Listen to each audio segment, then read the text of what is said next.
എന്നെ ചുമതലപ്പെടുത്തിയിട്ടുള്ള കാര്യങ്ങൾ ആ ചുമതല എന്താണോ അത് ആത്മാർത്ഥമായിട്ടും സത്യസന്ധമായും ചെയ്യാൻ ഞാൻ ശ്രമിച്ചിട്ടുണ്ട്. ഈ പറയുന്ന കാര്യങ്ങളിൽ അല്ലെങ്കിൽ ആരോപിക്കപ്പെടുന്ന കാര്യങ്ങളിൽ സത്യസന്ധതയുടെ ഒരംശം പോലും ഇല്ല എന്നുള്ളത് മനസ്സിലാവും. പലരും ചോദിക്കാറുണ്ട് ശബരിമലയിലെ ഈ പ്രശ്നങ്ങളൊക്കെ കൂടെ ഉണ്ടായ മാനസികാവസ്ഥ. ശബരിമല ക്ഷേത്രത്തിന്റെ സ്വർണം 28 വർഷമായിട്ട് ഓഡിറ്റില്ലാതിരുന്നതാണ്. ശബരിമല ക്ഷേത്രത്തിൽ എന്തുമാത്രം സ്വർണ്ണമുണ്ട് എന്നുള്ളത് ഞാൻ ഇറങ്ങുന്നതിന്റെ തലേ 30-ാം തീയതി ഞാൻ ഹൈക്കോടതിക്ക് റിപ്പോർട്ട് കൊടുത്തിട്ടാണ് ഞാൻ എന്റെ കാലാവധി പൂർത്തീകരിച്ചത്. അവിടുത്തെ ചുമതലയുടെ കണക്കുകൾ ഉൾപ്പെടെ കൊടുക്കാൻ കൈമാറേണ്ടത് കൈമാറിയിട്ടില്ല. അത് മോഹനം മാത്രമല്ല, 3 മാസത്തിനകം സ്വർണത്തിന്റെ കണക്കുകൾ മുഴുവൻ എടുക്കണമെന്ന് തീരുമാനിച്ചിട്ട് അവസാനം ഏകദേശം 1 വർഷത്തോളം എടുത്തു. അല്ല, പ്രലോഭനങ്ങള് പല വഴിക്കൂടെയും വരാൻ സാധ്യതയുണ്ട്. ജീവിതമാകുമ്പോൾ അങ്ങനെയൊക്കെ ഉണ്ടാവുമല്ലോ.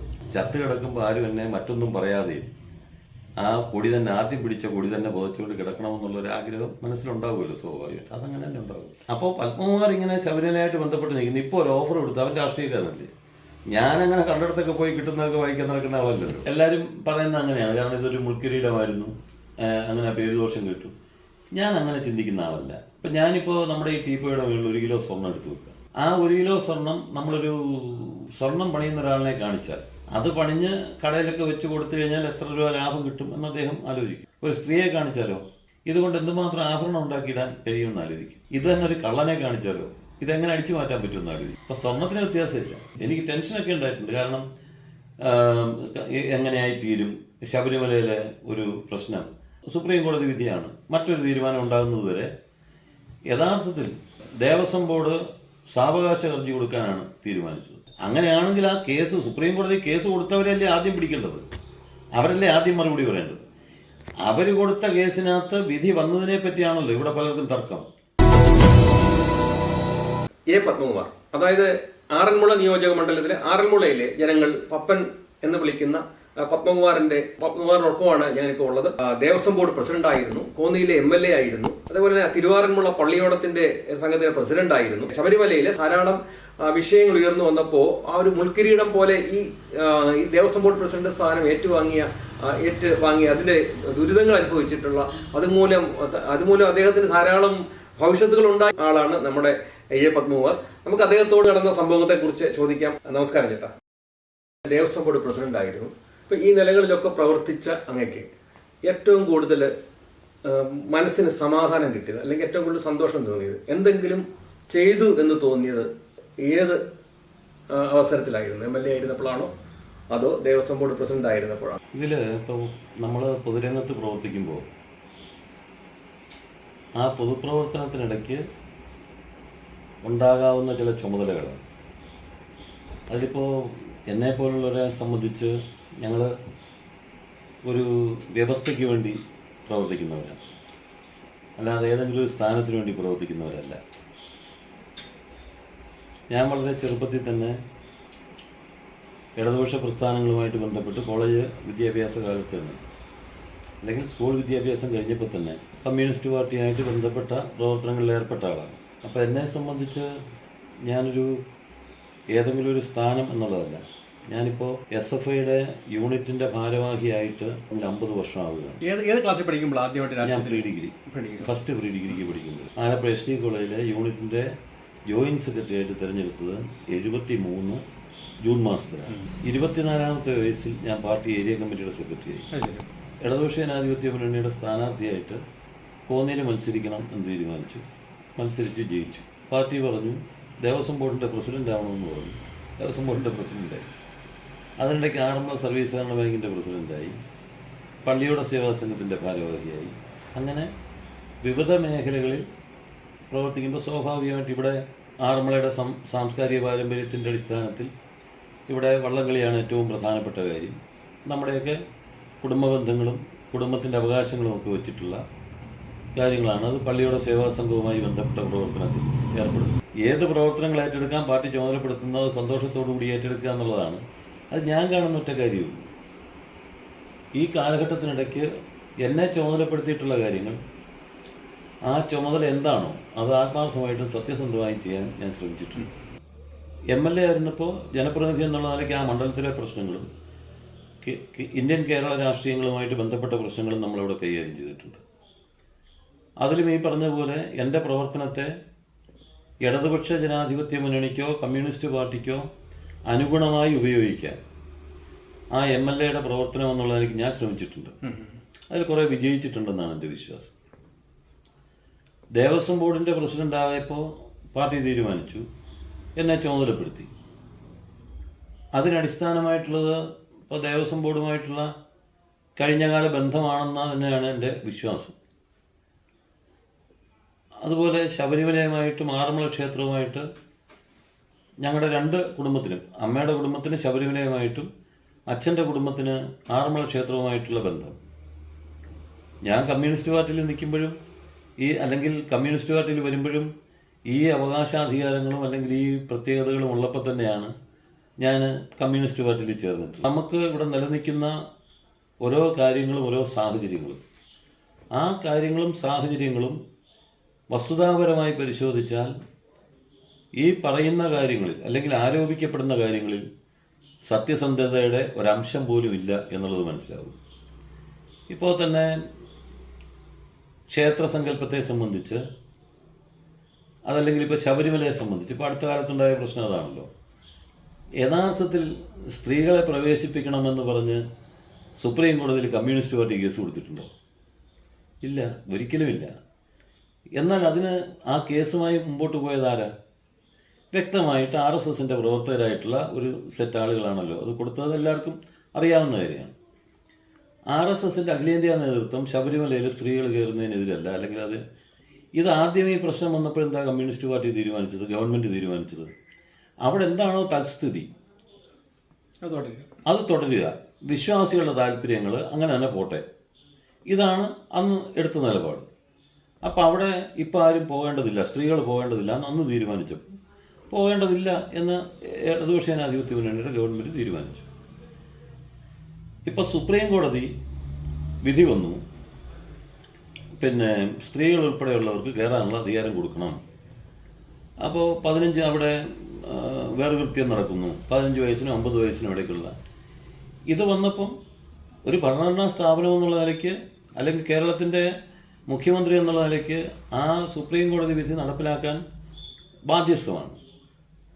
അതിന് വിരുദ്ധമായ ഒരു നിലപാട് വേണമെങ്കിൽ അഖിലേന്ത്യാ അടിസ്ഥാന പാർലമെൻറ്റ് നിയമം പാസ്സാക്കണം. ആ നിയമം പാസ്സാക്കാൻ BJPയുടെ നേതൃത്വത്തിലുള്ള ഗവൺമെൻറ്റാണ് തയ്യാറാവേണ്ടത്.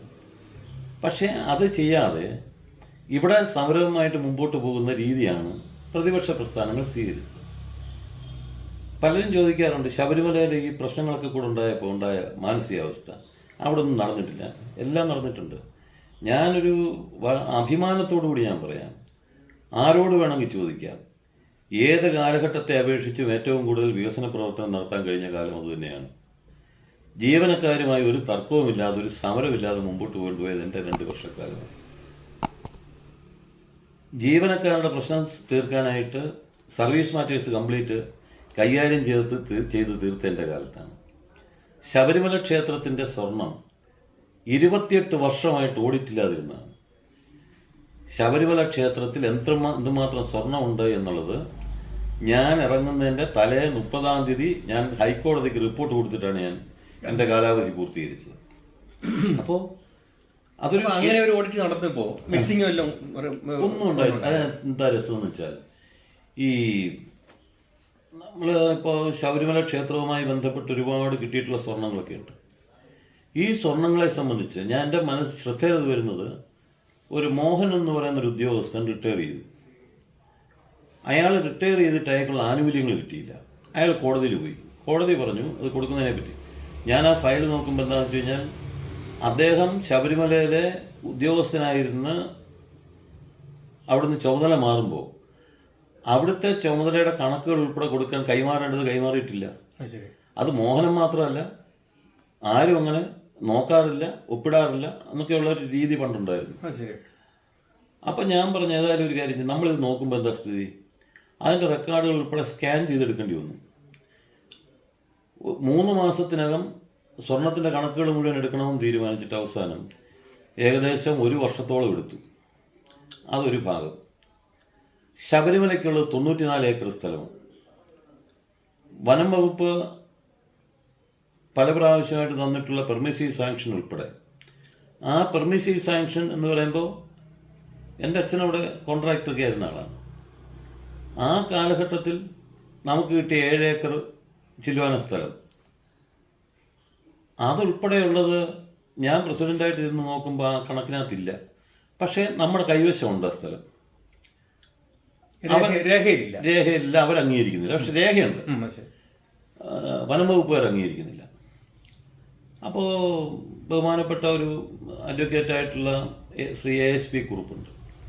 അദ്ദേഹം ഏറ്റവും കൂടുതൽ എന്ന് വെച്ചാൽ അദ്ദേഹത്തിൻ്റെ പ്രായത്തെ പോലും നോക്കുക, 70 വയസ്സിന് മേലെയായി. ഈ വനപ്രദേശം മുഴുവൻ കയറി നടന്ന് സർവേ നടത്തി, ഹൈക്കോടതിയെ കൊണ്ട് സർവേ നടത്തി. ആ സ്ഥലം വീണ്ടെടുക്കാൻ ഉള്ള മുഴുവൻ പ്രവർത്തനങ്ങളും എൻ്റെ കാലത്താണ് നടത്തിയത്. അത് കാണേണ്ട ഒരു പ്രശ്നം എന്താ, ഇപ്പോൾ ഞാൻ 2017 നവംബർ മാസത്തിലാണ്, അതായത് മണ്ഡലകാലം ആരംഭിക്കുന്നതിൻ്റെ തലേ ദിവസമാണ് ഞാൻ സത്യപ്രതിജ്ഞ ചെയ്യുന്നത്. 2017 ഏറ്റവും കൂടുതൽ ആൾ ശബരിമലയുടെ ചരിത്രത്തിൽ ഏറ്റവും കൂടുതൽ ആൾ അവിടെ വന്നിട്ടുള്ളത്. മകരവിളക്കിൻ്റെ തലേ ദിവസം 3,76,000 പേര് ആ സമയത്ത് അവിടെ ഉണ്ട്. അവിടെ 94 ഏക്കർ സ്ഥലം നമുക്കുണ്ടെന്ന് പറഞ്ഞാലും ക്ഷേത്രം കെട്ടിടങ്ങളെല്ലാം കഴിഞ്ഞു കഴിഞ്ഞാൽ ബാക്കി 33 ഏക്കറാണ് മനുഷ്യന് നിൽക്കാൻ കഴിയുന്ന സ്ഥലം. അത് സ്റ്റീപ്പായിട്ടുള്ള സ്ഥലമൊക്കെ കഴിഞ്ഞാൽ ബാക്കിയുള്ള സ്ഥലത്താണ് ഈ മനുഷ്യർ ഭയങ്കരമായിട്ട് പാക്ക് ചെയ്ത പോലെ നിൽക്കുക. അന്നത്തെ എനിക്ക് ഇപ്പോഴും ഓർമ്മയുണ്ട്, 17 മണിക്കൂറാണ് ആൾക്കാരവിടെ സ്റ്റക്കായിട്ട് നിൽക്കേണ്ടി വന്നു. നമ്മൾ വെള്ളം കൊടുത്തു, ചൂടുവെള്ളം കൊടുക്കുന്നു, ബിസ്ക്കറ്റ് കൊണ്ട് കൊടുക്കുന്നു, അതൊക്കെ ഞാൻ ഉൾപ്പെടെ ഇറങ്ങി ചെയ്തതാണ്. അപ്പം അങ്ങനെയുള്ളൊരു സാഹചര്യം അവിടെ വരുമ്പം ആ സ്ഥലത്തിൻ്റെ തർക്കങ്ങളും പ്രശ്നങ്ങളും പരിഹരിക്കണം എന്നുള്ള ആഗ്രഹത്തിൻ്റെ അടിസ്ഥാനത്തിലാണ് അത് ചെയ്തത്. അപ്പം നമ്മുടെ ആ സ്ഥലം 94 ഏക്കർ ഇപ്പോൾ കോടതിയും അനുവദിച്ചു, ഫോറസ്റ്റ് ഡിപ്പാർട്ട്മെൻറ്റും ഫലത്തിൽ അംഗീകരിക്കുന്ന അവസ്ഥയിലേക്ക് കാര്യങ്ങളെത്തി. ഇപ്പോഴാണ് അതിൻ്റെ പരിപൂർണമായിട്ടുള്ള കാര്യങ്ങളൊക്കെ അവസാനിച്ചത്. അപ്പോൾ ദേവസ്വം ബോർഡിൻ്റെ സ്ഥലങ്ങൾ അന്യാധീനപ്പെട്ടു പോകാതിരിക്കാൻ എൻ്റെ ചുമതലക്കാലത്ത് ഞാൻ ശ്രമിച്ചിട്ടുണ്ട്. ശബരിമലയിലെ സ്വർണത്തിൻ്റെ കണക്ക് എത്രയാണെന്നുള്ളത് എടുക്കാൻ കഴിഞ്ഞിട്ടുണ്ട്. ജീവനക്കാരുടെ സർവീസ് മാറ്റേഴ്സ് കംപ്ലീറ്റ് ഞാൻ പ്രസിഡൻ്റായിരുന്ന ഘട്ടത്തിലാണ് പൂർത്തീകരിച്ചു കൊടുത്തത്. ഘടകാര്യസ്ഥതയിൽ ഇങ്ങനെ വന്ന് കിടക്കുകയാണ്. അതിൽ എന്താ സംഭവം എന്ന് വെച്ചാൽ നമുക്ക് അങ്ങനൊരു ഇതിൽ പറയാൻ കഴിയില്ലെങ്കിലും പരിശോധിച്ചാൽ മനസ്സിലാവും. സർവീസ് ബുക്കിൻ്റെ കാര്യത്തിൽ പോലും പ്രശ്നങ്ങളുണ്ടായിരുന്ന അല്ലെങ്കിൽ ഉള്ള ഒരു സംവിധാനമായിരുന്നു ദേവസ്വം ബോർഡ്. 2019 ഈ ശബരിമലയുമായിട്ട് ബന്ധപ്പെട്ടെടുത്ത് മാത്രമേ ഉള്ളൂ. തിരുവിതാംകൂർ ദേവസ്വം ബോർഡിൽ 5000-ലധികം ജീവനക്കാരുണ്ടല്ലോ, അവർക്കെല്ലാം ഈ പ്രശ്നം ഉണ്ടായിരുന്നു. അവർക്കെല്ലാമല്ല, ഈ ഇവരിൽ പലർക്കും സർവീസ് ബുക്കിൻ്റെ കാര്യത്തിൽ ഉൾപ്പെടെ സർവീസ് മാറ്റേഴ്സ് കംപ്ലീറ്റ് പ്രൊമോഷൻ മറ്റുള്ള കാര്യങ്ങൾ. അതിൽ വേറൊരു പ്രശ്നം കൂടെ ഉണ്ടായിരുന്നു. എന്നുവെച്ചാൽ ഇപ്പോൾ ജസ്റ്റിസ് പരിപൂർണൻ സ്വാമി ശബരിമലയിൽ വരുന്ന സമയം, അവിടുത്തെ പ്രശ്നങ്ങളുമായിട്ട് ബന്ധപ്പെട്ട് അദ്ദേഹം ഇടപെടുന്ന സമയം, ഒരു 95-ന് ശേഷം ദേവസ്വം ബോർഡിൽ അധികം നിയമനം നടന്നിട്ടില്ല. അപ്പോൾ പകരക്കാരെ വെക്കുക, താൽക്കാലികക്കാരെ വെക്കുക, അങ്ങനെ കാര്യങ്ങൾ മുമ്പോട്ട് കൊണ്ടുപോകുന്ന രീതിയാണ് ശബരിമലയും ദേവസ്വം ബോർഡിൽ പൊതുവിലുണ്ടായിട്ടുള്ളത്. അപ്പം അങ്ങനെയൊക്കെയുള്ള ഒരുപാട് സംഭവവികാസങ്ങൾ ദേവസ്വം ബോർഡിൽ ഉണ്ടായിട്ടുണ്ട്. അപ്പോൾ ദേവസ്വം ബോർഡിൻ്റെ പ്രശ്നം, ഇപ്പോൾ ദേവസ്വം ബോർഡിൻ്റെ ഒരു കാലഘട്ടം, കഴിഞ്ഞ കാലഘട്ടത്തിലുണ്ടായിരുന്നൊരവസ്ഥ, ആ അവസ്ഥയിൽ നിന്ന് മാറി ഇടക്കാലത്ത് വന്നപ്പോൾ ശബരിമലയുമായിട്ട് ബന്ധപ്പെട്ട കാര്യത്തിലും ദേവസ്വം ബോർഡിൻ്റെ പല കാര്യങ്ങളിലും ഒരു വ്യവസ്ഥ ഉണ്ടാക്കാൻ കഴിഞ്ഞിട്ടുണ്ട്. ഇപ്പം എൻ്റെ കാലത്താണെന്ന് പറഞ്ഞല്ല, എൻ്റെ കാലത്ത് മാത്രമല്ല, നല്ലതുപോലെ നന്നായിട്ട് കാര്യങ്ങൾ ചെയ്തു പോയിട്ടുള്ള ഒരുപാട് എനിക്ക് മുമ്പിലും പിമ്പിലും വന്നിട്ടുള്ള ഭരണാധികാരികൾ അത് ചെയ്തിട്ടുണ്ട്. എന്നെ സംബന്ധിച്ച് ഞാനതൊരു എന്നെ ചുമതലപ്പെടുത്തിയ കാര്യം ആത്മാർത്ഥമായി തന്നെ ചെയ്തു തീർത്തു എന്നാണ് എൻ്റെ വിശ്വാസം. അതിൽ എനിക്ക് വളരെയധികം സന്തോഷം ഉള്ളിൻ്റെ ഉള്ളിലുണ്ട്. വെളിയിൽ കാണുന്നവർക്ക് എന്താ പ്രശ്നം എന്ന് വെച്ചാൽ ശബരിമല സ്ത്രീ പ്രവേശനം, മറ്റുള്ള പ്രശ്നങ്ങൾ, ഭയങ്കര ടെൻഷൻ, ഇതൊന്നും എന്നെ ബാധിക്കുന്ന പ്രശ്നമല്ല. ഇതൊക്കെ തെറ്റായിട്ടുള്ള ഒരു വാദഗതിയും അതിൻ്റെ അടിസ്ഥാനത്തിലുള്ള കാര്യങ്ങളുമാണെന്നുള്ളത് എല്ലാവർക്കും അറിയാമല്ലോ. ഇപ്പോൾ ഒരു ദിവസം ഇവിടെ ഒരു തർക്കം എന്താ, ഇങ്ങനെ അയ്യപ്പൻ നൈഷ്ഠ്യ ബ്രഹ്മചാരിയാണോ? അപ്പം ഞാൻ പറഞ്ഞു, എനിക്കറിഞ്ഞൂടാ, നിങ്ങളൊരു കാര്യം ചെയ്യുക, പന്തളം കൊട്ടാരത്തിൽ നിന്ന് കൊടുത്തയക്കുന്ന തിരുവാഭരണ പേടകത്തിനകത്ത് എന്തൊക്കെയുണ്ടെന്നൊന്ന് അന്വേഷിക്കാൻ പറഞ്ഞു. ദേവസ്വം ബോർഡും അവരും തമ്മിൽ ഒപ്പിട്ടിട്ടാണല്ലോ പരസ്പരം ഇത്. അവിടെ മകരവിളക്കിന് ദീപാരാധന നടത്തണമെങ്കിൽ പന്തളം കൊട്ടാരത്തിൽ നിന്ന് കൊടുത്തയക്കുന്ന ഇതെല്ലാം കൂടെ വെച്ചിട്ടാണല്ലോ ദീപാരാധന. പന്തളത്ത് അതിനകത്ത് ദേവിക്ക് ചേർത്താനുള്ളത് ഉണ്ടല്ലേ? ദേവിക്ക് ചേർത്താനുള്ളതല്ല, പൂർണ്ണയും പുഷ്കലയും ഉണ്ടല്ലോ. ശരി. അതിനകത്ത് തിരുമുഖമുണ്ട്, വാളുണ്ട്, ചുരികയുണ്ട്, ആനയുണ്ട്, പുലിയുണ്ട്. പിന്നെ അപ്പം പൂർണ്ണയ്ക്കും പുഷ്കലയ്ക്കും ഉള്ള ആടയാഭരണങ്ങളുണ്ടോ അതിന്റെ? അല്ല, അവരുടെ രണ്ടുപേരുടെയും പ്രതിമയുണ്ട് കൂട്ടത്തിലുണ്ട്. അപ്പം ഞാൻ പറഞ്ഞത് ഇതൊക്കെ ഓരോ വിശ്വാസങ്ങളുടെ പ്രശ്നമാണ്. ആ വിശ്വാസങ്ങളുമായിട്ട് ബന്ധപ്പെട്ട് കാര്യങ്ങൾ യഥാർത്ഥത്തിൽ എന്താണെന്ന് മനസ്സിലാക്കാതെയാണല്ലോ പലരും പല പ്രശ്നങ്ങളും ഉണ്ടാക്കുന്നത്.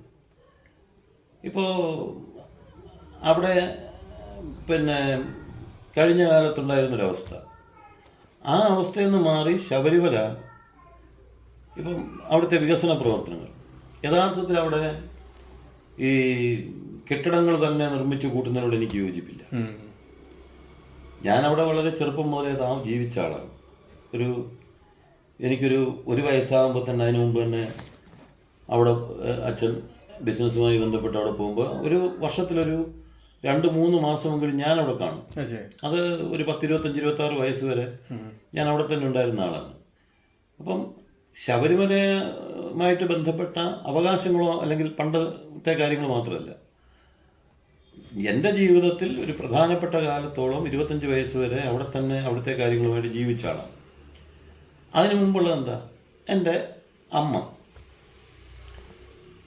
അമ്മയുടെ അച്ഛൻ ശബരിമല പ്രതിഷ്ഠയുടെ പടം ആദ്യമായിട്ട് വരച്ച ആളാണ്. പന്തളം കൊട്ടാരത്തിൽ മുമ്പിൽ വെച്ചിരിക്കുന്ന പടം അതാണ്. ആദ്യമായിട്ട് അവിടെ വെച്ച് വരച്ച പന്തളത്ത് രാജാവ് അവിടെ ചെന്നപ്പോൾ പിന്നെ അപ്പൂപ്പൻ വരച്ചു കൊടുത്താണ്. അപ്പൂപ്പൻ വരച്ചു കൊടുക്കാനുള്ള കാരണം എന്താ, 1907 മുതൽ ശബരിമലയിലെ മേശാന്തി വെളിച്ചപ്പാട് വരുന്ന ആള് അനന്തകൃഷ്ണയ്യരാണ്. അനന്തകൃഷ്ണയ്യരൻ്റെ അപ്പൂപ്പൻ്റെ അച്ഛനാണ്. അപ്പം അദ്ദേഹം പറഞ്ഞ് പന്തളത്ത് രാജാവുമായിട്ട് പറഞ്ഞതിൻ്റെ അടിസ്ഥാനത്തിലാണ് ഈ പടം വരച്ചു കൊടുത്തതെന്നാണ് ഞങ്ങളൊക്കെ കേട്ട് മനസ്സിലാക്കിയിട്ടുള്ളത്.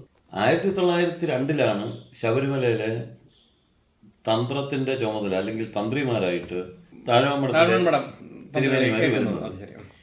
1902 അവർ ചുമതല ഏൽക്കുന്നെങ്കിൽ 1907 എൻ്റെ വല്യപ്പൂപ്പനോട് മേശാന്തിയായിട്ട് ചുമതല ഏൽക്കും. അപ്പം ശരിയായിട്ടും പത്മനാഭേട്ടൻ ഒരു ബ്രാഹ്മൺ ആണെന്ന് പറയുമോ? അല്ല, അത് അപ്പൂപ്പന്റെ അന്ന് ബ്രാഹ്മണരുടെ വീട്ടിൽ നായർ സ്ത്രീകൾ കല്യാണം കഴിക്കുക അങ്ങനെയുള്ള ഏർപ്പാടാണ്. അപ്പം ഞാൻ പറഞ്ഞത് ആ ഒരു ബന്ധം, ആ തലമുറകളായിട്ടുള്ള ശബരിമലയായിട്ടുള്ള ബന്ധം, ആ ശബരിമലയായിട്ടുള്ള ബന്ധം വെച്ചിട്ടും ഇപ്പം ഞങ്ങളുടെ ഇവിടുത്തെ കുടുംബം, ഇപ്പം കാവട കുടുംബക്കാർക്കാണ് ഇവിടുത്തെ പള്ളിവേട്ടയുടെ അവകാശം. ആറന്മുളയമ്പലത്തിൽ അച്ഛൻ്റെ കുടുംബം അല്ലെങ്കിൽ സുഗതകുമാരി ടീച്ചറുടെ അല്ലെങ്കിൽ എം എം ഗോവിന്ദനായരുമായിട്ട് ബന്ധപ്പെട്ട കുടുംബം, ഇത് ആറന്മുളയുമായിട്ട് ബന്ധപ്പെട്ട അല്ലെങ്കിൽ ആറന്മുള ക്ഷേത്രവുമായി ബന്ധപ്പെട്ട കാര്യങ്ങളാണ്. ശബരിമല ക്ഷേത്രത്തിലും അച്ഛൻ്റെ വകയിലും അമ്മയുടെ വകയിലും നേരിട്ട് ബന്ധമുള്ള ഒരു കുടുംബമാണ് എൻ്റെ കുടുംബം. ഈശ്വര വിശ്വാസത്തെ ഉപയോഗിച്ചുള്ള രാഷ്ട്രീയം ഇവിടെ ആരംഭിച്ചിട്ട് അധികകാലമായില്ല, നേരത്തെ ഉണ്ടായിട്ടുണ്ട്. ഇപ്പം ഇന്ത്യൻ രാഷ്ട്രീയ സാഹചര്യങ്ങൾ എടുത്ത് പരിശോധിച്ചാൽ വിശ്വാസത്തെ ഏറ്റവും സമർത്ഥമായി ഉപയോഗിച്ച ആൾ ഗാന്ധിജിയാണ്. ഗാന്ധിജി സ്വാതന്ത്ര്യ സമര പ്രസ്ഥാനവുമായിട്ട് ബന്ധപ്പെട്ട് ഉപയോഗിച്ച ആളാണ്. ഇപ്പോൾ അന്നത്തെ കാലഘട്ടത്തിൽ ഈശ്വര വിശ്വാസത്തെ രാഷ്ട്ര താല്പര്യത്തിന് വേണ്ടിയിട്ട് ഉപയോഗിച്ചെങ്കിൽ ഇന്ന് സങ്കുചിത താല്പര്യത്തിന് വേണ്ടി രാഷ്ട്രീയ നേട്ടങ്ങൾക്ക് വേണ്ടിയിട്ടും ഈശ്വര വിശ്വാസത്തെ ഉപയോഗിക്കുന്നു എന്നുള്ളതാണ് ഇന്നത്തെ അപജയത്തിന്റെ കാരണം. അപ്പം ഞാൻ പറഞ്ഞത് ഇതൊക്കെ ഒരു നിയോഗം എന്നുള്ള രൂപത്തിലോ നമ്മുടെയൊക്കെ ജീവിതത്തിൽ ഇപ്പോൾ ഒരു മനുഷ്യൻ ജീവിച്ചിരിക്കുന്ന കാലഘട്ടത്തിൽ അവരെടുക്കുന്ന നിലപാടുകളുണ്ട്. അത് അവരവരുടെ ബോധ്യത്തിൻ്റെയും അവരവരുടെ ധാരണയുടെയൊക്കെ ഭാഗമായിട്ട് എടുക്കുന്ന നിലപാടുകളാണ്. ആ നിലപാടുകളുടെ ഭാഗമായിട്ട് നിൽക്കുക എന്നുള്ളതല്ല, അതിനെ പരസ്പരം ബഹുമാനിക്കുക എന്നുള്ളതാണല്ലോ ഏറ്റവും പ്രധാനപ്പെട്ട കാര്യം. ശബരിമല വിഷയമായിട്ട് ബന്ധപ്പെട്ട് നിൽക്കുന്ന സമയത്ത് പല പ്രലോഭനങ്ങളും പല പാർട്ടിയിൽ നിന്നും ഒക്കെ വന്നിട്ടില്ലേ? അല്ല, പ്രലോഭനങ്ങൾ പല വഴിക്കൂടെയും വരാൻ സാധ്യതയുണ്ട്. ജീവിതമാകുമ്പോൾ അങ്ങനെയൊക്കെ ഉണ്ടാവുമല്ലോ. അല്ല, ഇപ്പൊ ഈ നിങ്ങളെടുത്ത നിലപാടിൽ തന്നെ ഉറച്ചു നിന്ന് ഭക്തരോടൊപ്പം നിന്നാൽ നിങ്ങൾക്ക് രാജ്യസഭാ സീറ്റ് ഉൾപ്പെടെ തരാമെന്ന് ഒക്കെയുള്ള ഓഫർ കേന്ദ്രത്തിൽ നിന്ന് നിങ്ങളെ ഡയറക്റ്റ് വിളിച്ച് പറഞ്ഞതായിട്ടൊക്കെ നിങ്ങളുടെ അടുത്ത വൃന്ദങ്ങൾ പറയുന്നുണ്ടായിരുന്നു. അതൊക്കെ സത്യമുണ്ട്. അതിനകത്ത് എന്താ സംഭവം എന്ന് വെച്ചാൽ, ഇപ്പോ കുറെ ആൾക്കാർ അങ്ങോട്ട് പോയിട്ടുണ്ടല്ലോ, അവരുടെ ഒരു അവസ്ഥ കണ്ടാൽ തന്നെ ബാക്കി കാര്യം മനസ്സിലാവുമല്ലോ. അപ്പൊ ഈ പറഞ്ഞിട്ട് കാര്യമില്ലല്ലോ. രാമൻ നായർ ഉൾപ്പെടെയുള്ളവർ പോയതിൻ്റെ അനുഭവങ്ങളുണ്ടല്ലോ. ഇനിയിപ്പോൾ PC ജോർജിന് ബാക്കി അനുഭവം വരാൻ പോവാണ്. എന്നെ സംബന്ധിച്ച് ഞാൻ പറഞ്ഞതുപോലെ എൻ്റെ ഒരു മാനസികാവസ്ഥ, ഞാൻ എൻ്റെ 14-ാമത്തെ വയസ്സിലോ 13-ാമത്തെ വയസ്സിലോ സെലക്ട് ചെയ്തത് കമ്മ്യൂണിസ്റ്റ് പാർട്ടി തന്നെയാണ്. അത് ഒരാശയ വ്യക്തതയുടെ ഭാഗമായിട്ടുണ്ടാകുന്നതാണ്. ഒന്നുകിൽ എനിക്ക് ഈ ആശയം തെറ്റാണെന്ന് തോന്നണം, അതല്ലെങ്കിൽ ആശയം ഇല്ലാതാവണം. അതല്ലാതെ അത് എങ്ങനെ പറ്റും? ഇപ്പം പലരുടെയും മനസ്സിൽ പല ആഗ്രഹങ്ങൾ കാണും. ഇപ്പം ഇതുവരെ ശ്വാസം വലിക്കാനും സ്വപ്നം കാണാനും ടാക്സ് ഏർപ്പെടുത്തിയിട്ടില്ലാത്തതുകൊണ്ട് ആർക്കും എവിടെ സ്വപ്നം കാണാം. അപ്പോൾ ഇങ്ങനെ പത്മകുമാറിൻ്റെ വീട്ടിൽ നിന്ന് സ്ത്രീകളാരും പോകത്തില്ല എന്ന് പറയുന്നു. അപ്പം എന്നാൽ ഇപ്പോൾ നമ്മൾ ജാക്കറ്റ് കഴിഞ്ഞെങ്കിൽ പോകുന്നുള്ളേ എന്നൊക്കെയുള്ള ധാരണയുടെ ഭാഗമാണ്. അപ്പം എന്തായാലും ഇതുവരെയുള്ള ഈ 64 വയസ്സ് വരെയുള്ള 50 വർഷം പാർട്ടി പ്രവർത്തിച്ച ഒരാളെന്നുള്ള നിലയ്ക്ക് എൻ്റെ ഒരു ആഗ്രഹം, ചത്ത് കിടക്കുമ്പോൾ ആരും എന്നെ മറ്റൊന്നും പറയാതെയും ആ കൊടി തന്നെ, ആദ്യം പിടിച്ച കൊടി തന്നെ പുതച്ചുകൊണ്ട് കിടക്കണമെന്നുള്ളൊരു ആഗ്രഹം മനസ്സിലുണ്ടാവുമല്ലോ സ്വാഭാവികമായിട്ട്. അതങ്ങനെ തന്നെ ഉണ്ടാവും. ഇപ്പം ഈ സ്ത്രീകളെ എൻ്റെ വീട്ടിൽ നിന്ന് ആരും പോകില്ല എന്നുള്ള നിലപാട് ഇപ്പോഴും പുലർത്തുന്നുണ്ടോ? അതിൽ കമ്മ്യൂണിസ്റ്റുകാരൻ്റെ വീട്ടിൽ നിന്ന് എല്ലാവരും അമ്പലത്തിൽ പോകണമെന്ന് ആർക്കും പറയാൻ പറ്റും?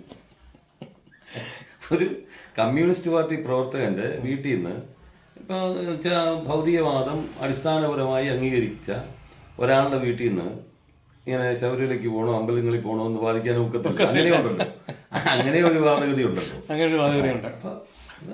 അപ്പോൾ അതിനകത്ത് എന്താ സംഭവം എന്ന് വെച്ച് കഴിഞ്ഞാൽ, ഞാൻ പറഞ്ഞല്ലോ, ശബരിമലയുമായി ബന്ധപ്പെട്ട ഒരു നിഷേധ നിലപാടും സ്വീകരിക്കാനോ അതല്ലെങ്കിൽ ശബരിമലയുമായിട്ട് ബന്ധപ്പെട്ട് ഈ പാർട്ടി പ്രവർത്തകനായി തന്നെ നിൽക്കുമ്പോഴും, അല്ലെങ്കിൽ ഈ പാർട്ടി പ്രവർത്തകനായി ഞാൻ വരുമ്പോൾ ഞാൻ ശബരിമല കോൺട്രാക്ടറായ അച്യുതനായരുടെ മോനാണ്, ശബരിമല അയ്യപ്പൻ്റെ പടം വരച്ച പത്മനാഭപിള്ളയുടെ കൊച്ചുമോനാണ്, ഹരിവരാസനം എഴുതിയ കോന്നകത്തി ആനയമ്മയുടെ സഹോദരൻ്റെ കൊച്ചുമോനാണ്, അനന്തകൃഷ്ണ അയ്യർ 1907 മുതൽ ശബരിമല മേശാന്തിയായിരുന്ന അനന്തകൃഷ്ണ അയ്യരുടെ കൊച്ചുമകളുടെ മകനാണ്.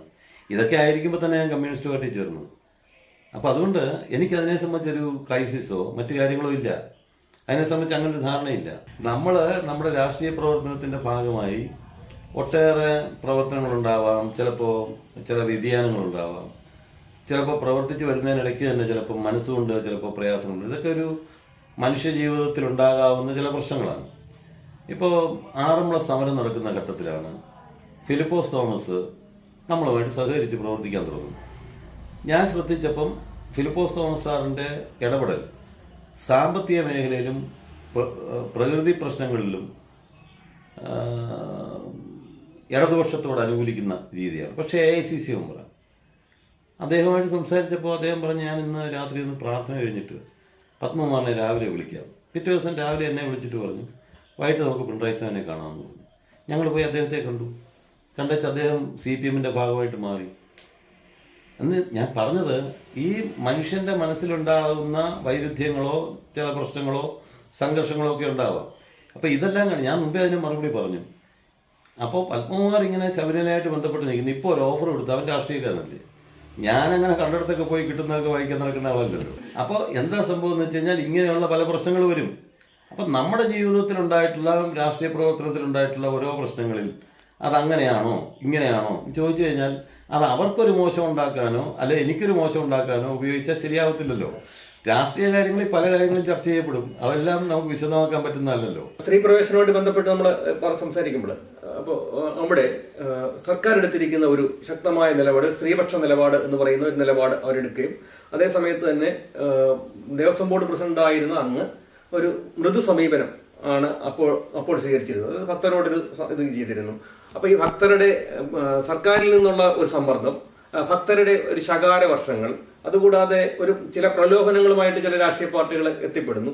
അപ്പൊ ഇതെല്ലാം കൂടി ഒരു സമ്മർദ്ദത്തിലായി ശരിയായിട്ടും ഒരു മുൾക്കിരീടമായിരുന്നോ ചേട്ടനെടുത്ത് അണിഞ്ഞത് ഈ ദേവസ്വം ബോർഡ് പ്രസിഡന്റ് എന്ന സ്ഥാനത്ത് നിന്നുകൊണ്ട്? എല്ലാവരും പറയുന്നത് അങ്ങനെയാണ്. കാരണം ഇതൊരു മുൾക്കിരീടമായിരുന്നു, അങ്ങനെ പേരുദോഷം കിട്ടും. ഞാൻ അങ്ങനെ ചിന്തിക്കുന്ന ആളല്ല. ഓരോരുത്തരും അവരവരുടെ ധാരണ വെച്ച് കാര്യങ്ങളെ കാണുന്നവരാണ്. ഇപ്പം ഞാനിപ്പോൾ നമ്മുടെ ഈ ടീപ്പോയുടെ മുകളിൽ 1 കിലോ സ്വർണ്ണം എടുത്തു വെക്കുക. ആ 1 കിലോ സ്വർണം നമ്മളൊരു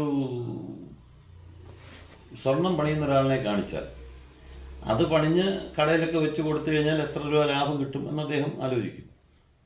ഒരു സ്ത്രീയെ കാണിച്ചാലോ ഇതുകൊണ്ട് എന്തുമാത്രം ആഭരണം ഉണ്ടാക്കിയിടാൻ കഴിയുമെന്ന് ആലോചിക്കും. ഇത് തന്നെ ഒരു കള്ളനെ കാണിച്ചാലോ ഇതെങ്ങനെ അടിച്ചു മാറ്റാൻ പറ്റുമെന്ന് ആലോചിക്കും. അപ്പം സ്വർണത്തിന് വ്യത്യാസമില്ല. അപ്പം മനുഷ്യൻ്റെ അവരവരുടെ മനസ്സിൻ്റെയും കാഴ്ചപ്പാടിൻ്റെ അടിസ്ഥാനത്തിലാണ് ഈ വിലയിരുത്തൽ നടക്കുന്നത്. എന്നെ സംബന്ധിച്ച് ഞാനൊരു ടെൻഷനും, എനിക്ക് ടെൻഷനൊക്കെ ഉണ്ടായിട്ടുണ്ട്. കാരണം എങ്ങനെയായി തീരും ശബരിമലയിലെ ഒരു പ്രശ്നം. അപ്പോൾ ശബരിമലയായിട്ട് ഏറ്റവും കൂടുതൽ ബന്ധമുള്ള ഒരാൾ പ്രസിഡൻ്റായിട്ടിരിക്കുന്നു. ആ സമയത്ത് ശബരിമലയിലൊരു അതിക്രമം അല്ലെങ്കിൽ ഒരു മരണം അല്ലെങ്കിൽ ഒരു രക്തച്ചൊരിച്ചിലുണ്ടായാൽ എങ്ങനെ, ആ ടെൻഷൻ എനിക്കുണ്ടായിട്ടുണ്ട്. അതുണ്ടാവാതിരിക്കാൻ ഞാൻ ആകുന്ന ശ്രമിച്ചിട്ടുണ്ട്. അതിൽ വെളിയിൽ കാണുന്ന പോലല്ല മുഖ്യമന്ത്രി പിണറായി വിജയൻ അക്കാര്യത്തിൽ എടുത്ത ഒരു നിലപാട്. അത് ഭരണഘടനാപരമായിട്ടാണ് മുഖ്യമന്ത്രിയായി ചുമതലയേറ്റെടുത്തതെന്നുള്ളത് കൊണ്ട് സുപ്രീം കോടതി വിധി മാനിക്കാനും അത് നടപ്പിലാക്കാനും അദ്ദേഹത്തിന് ബാധ്യതയുണ്ട്. അതോടൊപ്പം തന്നെ ഭക്തരുടെ താല്പര്യങ്ങൾ സംരക്ഷിക്കുക. ഏറ്റവും കൂടുതൽ പണം ചെലവഴിച്ച് ദേവസ്വം ബോർഡിന് ആദ്യമായി ഗവൺമെന്റ് പണം തരുന്നത് പിണറായിയുടെ കാലത്തിൽ. ഞാൻ പ്രസിഡന്റായിട്ടിരിക്കുമ്പോഴാണ് 100 കോടി പ്രഖ്യാപിച്ച് 30 കോടി രൂപ തന്നത്. ഇവരൊക്കെ പ്രചരിപ്പിക്കുന്നത് പോലെ 1 രൂപ. പക്ഷെ അത് ശരിയായിട്ടും ശബരിമലയുടെ ആദായം കുറഞ്ഞതുകൊണ്ടല്ലേ അങ്ങനെ ചെയ്യേണ്ടത്? അല്ലല്ല, ഒരിക്കലും അങ്ങനെയല്ല. ശബരിമലയിലെ ആദായം കുറഞ്ഞതുകൊണ്ട് മാത്രമല്ല, ഈ കോവിഡിന്റെയും വെള്ളപ്പൊക്കത്തിന്റെയും ഒക്കെ പ്രശ്നം ഉണ്ടായിക്കഴിഞ്ഞപ്പോൾ അടിയന്തരമായി പമ്പ ശരിയാക്കാൻ നേരിട്ട് ഇടപെട്ടത് പിണറായി വിജയനാണ്. കേരളത്തിന്റെ മുഖ്യമന്ത്രി എന്നുള്ള നിലയ്ക്ക് അദ്ദേഹം ഇടപെട്ടത്. അതുപോലെ തന്നെ പണം തരാൻ സഹായിച്ച അദ്ദേഹമാണ്. ഇത് ഇപ്പോൾ പ്രചരിപ്പിക്കുന്ന എന്താ, ദേവസ്വം സ്വത്തുക്കളൊക്കെ ഗവൺമെന്റ് കൊണ്ടുവന്നു. തിരുവിതാംകൂർ ദേവസ്വം ബോർഡിന്റെ 2 വർഷത്തെ പ്രസിഡന്റ് എന്നുള്ള നിലയ്ക്ക് ഞാൻ പറയാം, 1 നയാ പൈസ ദേവസ്വം ബോർഡിന്റെ ഫണ്ട് ഏതെങ്കിലും ഒരു ഗവൺമെന്റുമായി ബന്ധപ്പെട്ട സ്ഥാപനത്തിൽ നിക്ഷേപിക്കുന്നില്ല.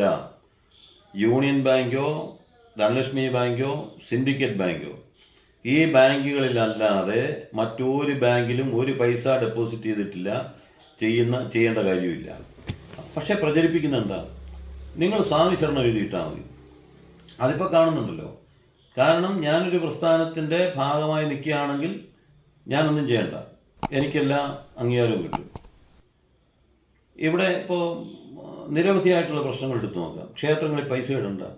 ക്ഷേത്രം ഞാൻ ചോദിക്കട്ടെ, 5000 ചില്ലാനും ജീവനക്കാരില്ലേ? 5000 ചില്ലാനും പെൻഷൻകാരില്ലേ?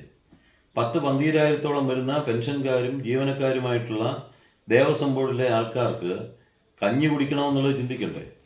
ദേവസ്വം ബോർഡിൽ പണം വന്നാലല്ലേ അവർക്ക് ശമ്പളവും പെൻഷനും കിട്ടുള്ളൂ. ആരെ ദ്രോഹിക്കാൻ വേണ്ടിയിട്ടാണ് ഇവരത് പറയുന്നത്?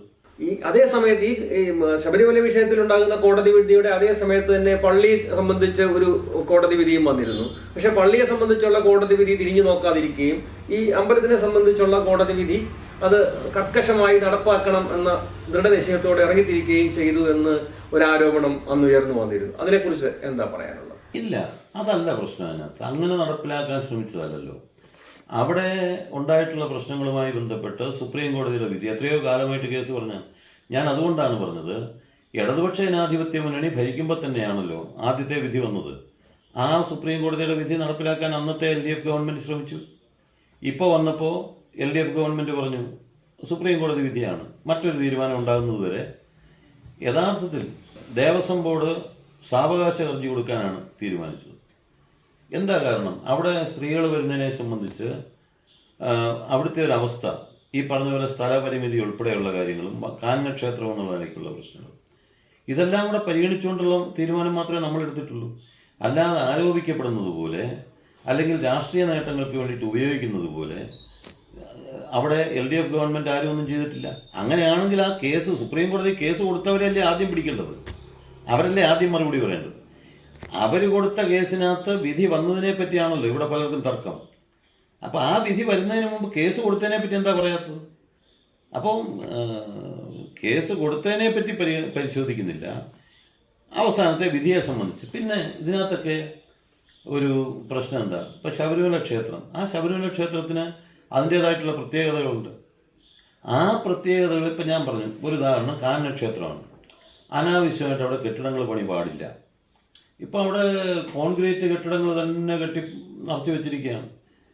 ഇപ്പോൾ മാസ്റ്റർ പ്ലാന്, മറ്റുള്ള പ്ലാന്, നിരവധിയായിട്ടുള്ള പരിപാടി ശബരിമലയായിട്ട് ബന്ധപ്പെട്ട് എനിക്ക് പലതിനോടും യോജിപ്പുള്ള ആളല്ല. കാരണം ഇപ്പോൾ ശബരിമലയുമായിട്ട് ബന്ധപ്പെട്ട് ഒരു ഉദാഹരണം പറയാം. രാഷ്ട്രീയക്കാർ 2 വർഷം മാത്രമേ പാടുള്ളൂ.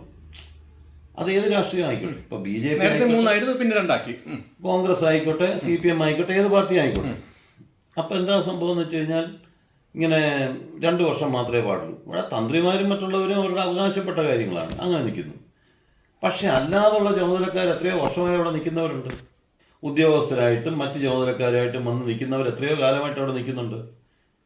അപ്പോൾ അങ്ങനെ നിൽക്കുന്നവർക്ക് പ്രശ്നമൊന്നുമില്ല. അതൊരു നല്ല രീതിയല്ല. എന്നുവെച്ചാൽ ഇപ്പോൾ ശബരിമല നമ്മൾ ഉദ്യോഗസ്ഥന്മാർക്ക് 1 വർഷമേ കൊടുക്കാറുള്ളൂ. ഉദ്യോഗസ്ഥന്മാർക്ക് ദേവസ്വം ബോർഡുകാർ 2 വർഷമേ പാടുള്ളൂ. അതിനേക്കാൾ കൂടുതൽ സമയം ഇരിക്കുന്ന നിങ്ങൾ തന്നെ പരിശോധിച്ചാൽ മതി ഏത് മേഖലയിൽപ്പെട്ടവരാണ്. അപ്പം അവർക്കാർക്കും ഒരു കുഴപ്പമില്ല. ബാക്കിയുള്ള രാഷ്ട്രീയക്കാരെല്ലാം കുഴപ്പം. അതിനകത്ത് എല്ലാവരും പെടുമല്ലോ, ഇവർ പറയുന്നതിനകത്ത് എല്ലാവരും പെടുമല്ലോ. അപ്പം ശബരിമലയുമായിട്ട് ബന്ധപ്പെട്ട കാര്യത്തിൽ ശബരിമല ഏറ്റവും കൂടുതൽ വരുമാനമുള്ള ക്ഷേത്രമാണ്. തിരുവിതാംകൂർ ദേവസ്വം ബോർഡ് നിലനിൽക്കുന്ന അതിൻ്റെ അടിസ്ഥാനത്തിലാണ്.